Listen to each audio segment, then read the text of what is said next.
Bab 1010. Aku ingin semua makhluk sederajat. Louis Lu.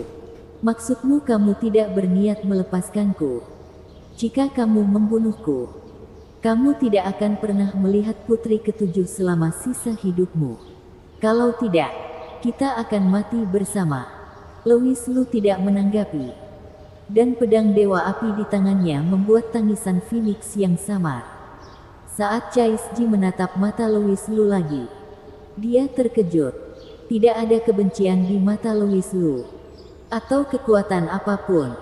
Tampaknya tatapannya kosong. Tetapi dia malah terlihat seperti dewa yang turun ke bumi. Dia bahkan merasakan aura halus di tubuh Louis Lu. Saat ini, Louis Lu telah memasuki keadaan yang misterius. Dia berani menerobos dalam pertempuran hidup dan mati.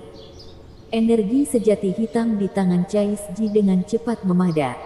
Dan di belakangnya, puluhan pedang raksasa hitam siap untuk meluncur. Tangan Louis Lu turun sedikit. Seberkas energi pedang melewati Chais Ji seperti angin sepoi-sepoi. Dan lusinan energi pedang hitam menghilang tepat di belakang Chais Ji. Sepotong sinar matahari merobek langit hitam dan menyinari Chais Ji. Dia memandang ke langit dengan tak percaya, menggelengkan kepalanya, dan berkata dengan senyum masam, "Bagaimana ini mungkin?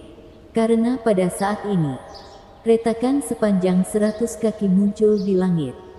Saat matahari menghantam bumi, kerajaan api suci mendapatkan kembali vitalitasnya. Pergilah. Kamu tidak bisa mengalahkanku." Tubuh halus Chais Ji bergetar. "Apa yang kamu bicarakan? Apakah kamu membiarkanku pergi?" Louis Lu tetap diam, dan tidak berniat melanjutkan pertarungan. Chais Ji menggigit bibirnya. Kemudian tubuhnya berubah menjadi kepulan asap hitam dan menghilang. "Louis Lu, aku berhutang budi padamu. Jika ada kesempatan di masa depan, aku akan membayarmu kembali. Kali ini aku kalah. Tapi lain kali, aku pasti tidak akan kalah. Nona kecilmu masih menunggumu di istana Qingzu." Louis Lu membuka jiwa dewanya sampai dia merasa Chais Ji telah pergi. Dan seteguk darah keluar dari mulutnya. Dia menggunakan seluruh kekuatannya untuk menusukkan pedang dewa api ke tanah. Memaksa dirinya untuk tidak jatuh. Gerakan barusan tampak sederhana, tapi tubuh Louis Lu telah dikosongkan.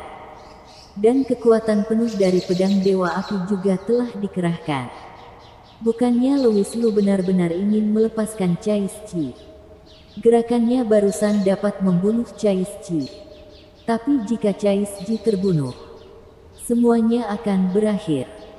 Hanya saja kekuatan pedang ini telah melampaui imajinasi Louis Lu. Bahkan langit pun bisa retak. Bahkan dapat menyebarkan vitalitas ke seluruh kerajaan api suci dengan bantuan sinar matahari. Dan semua kekuatan ini berasal dari pedang dewa api dengan jiwa pedang. Tidak heran Chais Ji tidak langsung pergi ke selir Yumi dulu, melainkan mengambil pedang dewa api. Artefak yang diwariskan oleh kerajaan api suci selama bertahun-tahun sangat kuat. Hanya saja ini juga menghabiskan terlalu banyak energi pedang dewa api itu sendiri. Dan pedang dewa api tidak tahu kapan akan pulih. Louis Lu sudah mengetahui kekuatan jurus ini. Dengan jurus ini, bahkan di alam abadi, Louis Lu juga sangat percaya diri. Dia pun memiliki satu kartu es lagi. Kali ini, cederanya terlalu serius. Benar-benar membakar nyawanya sendiri. Benar-benar tidak tahu kapan dirinya bisa memulihkan kultivasinya. "Louis Lu, kami kembali. Kami membawakanmu powerbank."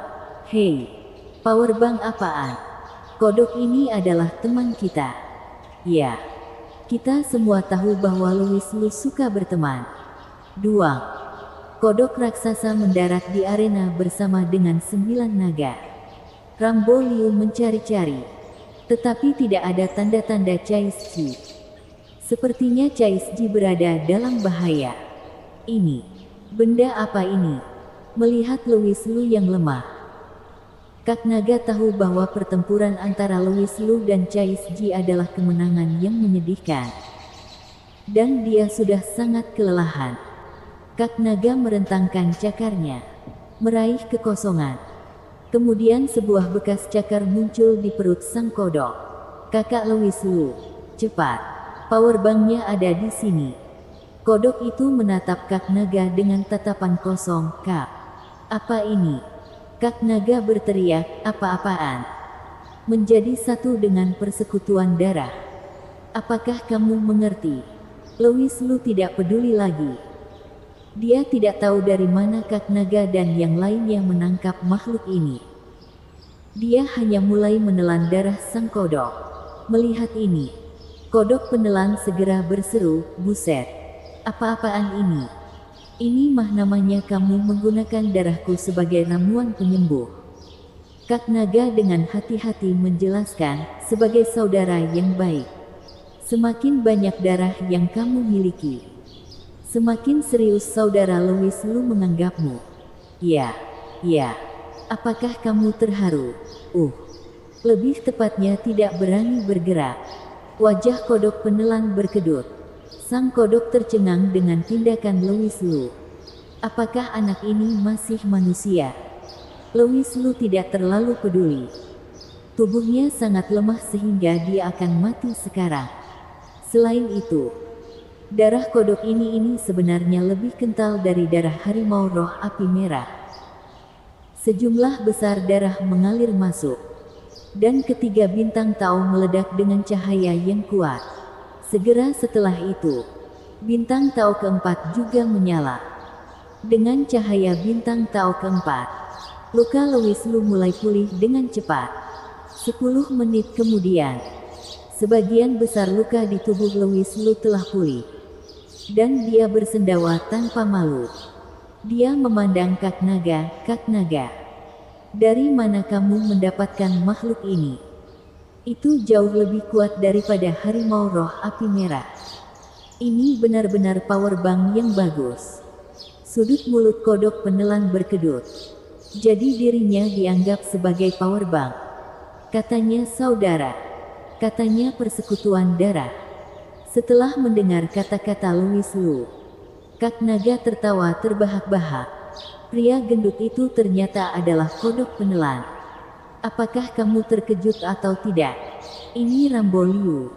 Louis Lu membuka matanya lebar-lebar, menatap kodok penelan yang lemas di tanah, dan merasa sedikit kasihan di hatinya. Ya, Rambo Liu ini benar-benar sial. Dia hampir mengosongkan Sky God dari seluruh kerajaan air langit. Dan kemudian menemukan bahwa Louis Lu memiliki segel api kaisar di tangannya yang lebih kuat dari segel api suci. Tidak perlu mengungkit tentang dipukuli oleh Rosikin. Hanya berbicara tentang 9 naga tua nakal.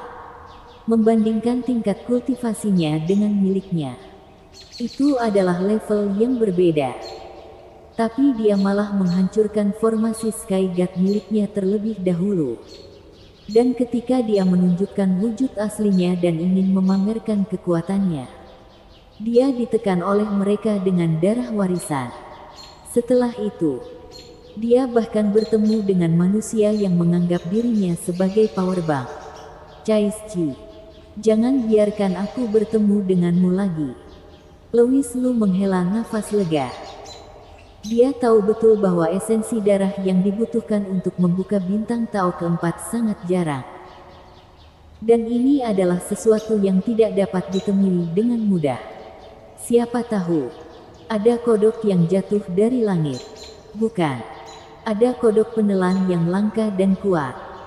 Dan esensi darah dari kodok penelan ini dapat menerangi bintang Tao keempat. Ahem, Rambo Liu. Dengan kesalahan yang kamu buat, kamu bisa mati 100 kali. Louis Lu, yang pulih dari lukanya, merasa sedikit lebih baik. Namun, kamu bukan tipe orang yang tidak bisa dimaafkan. Apakah aku adalah orang yang tidak membedakan antara hitam dan putih? Aku adalah orang yang sangat suka berteman. Tidak masalah jika kamu manusia atau binatang. Selama kamu menganggukkan kepala, kita akan menjadi saudara mulai sekarang. Kodok, aku tahu bahwa sebagai makhluk roh, kamu akan mengalami kesulitan yang tak terkatakan di dunia manusia. Apakah kamu tahu mengapa kami mengikuti Louis Liu? Untuk membantu Louis Liu menyelesaikan sebuah rencana besar, yaitu membuat semua makhluk hidup sederajat. Saat itu, kamu bisa menunjukkan wujud aslimu kepada orang lain, dan tidak ada yang akan memandang rendah dirimu. Tubuh besar kodok penelan tiba-tiba terkejut. Air mata terus mengalir di mata Louis Liu. Terimalah hormatku. Louis Liu tersenyum aneh. Powerbank? Bukan.